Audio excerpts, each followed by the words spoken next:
Today's episode is about a mysterious disappearance that remained unsolved for 16 years until recently.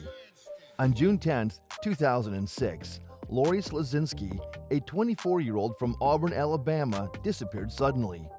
She was last seen at her closest friend Lindsey Braun's trailer home, where she planned to attend a girls' night out. Her canine was unaided, the climate control system was on, and the telephone link was absent. Lori's loved ones were left with no hint about her whereabouts, and her vanishing stayed secret until recently. Yet, before we dive into the subtleties of Lori's case, we should discuss Auburn, Alabama. It's a beautiful town known as the loveliest village on the plains, with a thriving cultural scene and Auburn University, a top public university located there. Lori was an alum of Reddish College, where she concentrated on brain science and criminal science. Her family moved to Alabama from New York when she was 13 years of age. Lori's loved ones portrayed her as a wonderful, well-disposed, and sympathetic individual who cherished creatures and delighted in watching motion pictures, trekking, and playing computer games with her buddies. She lived alone in a mobile home with her pet Yorkshire Terrier, Peanut. Her mother called her daily to check on her, and they had a tight relationship. After graduating, Lori worked at the East Alabama Mental Health Center in the trailer park where she lived and planned to pursue her master's degree soon. On June 10, 2006, Lori planned a girls' night out at her closest friend Lindsey Braun's place. She called Lindsey to say she had to stop by the grocery store before coming to her house for the movie night.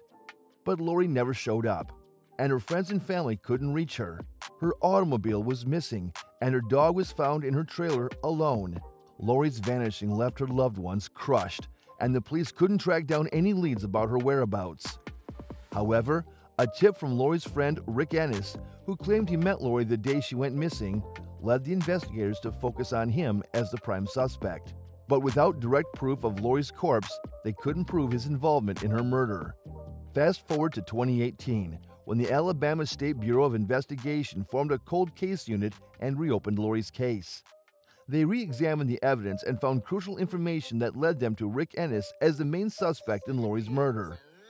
After gathering the evidence, the authorities finally arrested Rick Ennis on August 6, 2018, on his 38th birthday, 12 years after Lori Slosinski went missing from Auburn.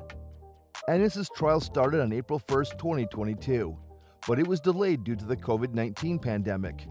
The prosecution presented all the evidence that implicated Ennis, including the cigarette butt found in Lori's bedsheet with his DNA. However, the defense claimed that the police might have stolen the cigarette from Ennis's home and put it at the crime scene. However, there were two witnesses who testified against Ennis and put doubt on his allegation that he had a sexual encounter with Lori before her disappearance. Both of these witnesses were against Ennis. One day prior to Lori's abduction, Ennis phoned a witness and asked him to maintain the tank and provide him gasoline, according to the testimony of that witness. According to the testimony of another witness, Ennis told them that he moved away from Auburn in order to dispose of a body. Rick Ennis was found guilty by the jury following 2 days of deliberation, and he was given a sentence of life in jail without the chance of parole on April 14, 2022. Even while Lori's family and friends are happy that justice has been done, they're still holding out hope that Rick Ennis would disclose where Lori's bones are buried. The tragic account of Lori Slosinski's abduction and murder serves as a sobering reminder of the perils that may exist even in tiny towns and communities that are closely tied to one another. Regardless of the constant endeavors of policing others locally, it required 16 long years before Lori and her family were eventually able to find justice. It is difficult to comprehend the aggravation and distress that Lori's friends and family have probably gone through throughout the long term, thinking about what had befallen her and assuming they could at any point get a conclusion. It is tough to fathom the sorrow and anguish that Lori's loved ones must have gone through over the years. The thought that they would never see her again or hear her voice again is a thought that breaks the heart. There is no other option than to hold out hope that Rick Ennis would eventually disclose the location of Lori's remains, bringing her loved ones and friends a measure of peace. It is a child's step, however.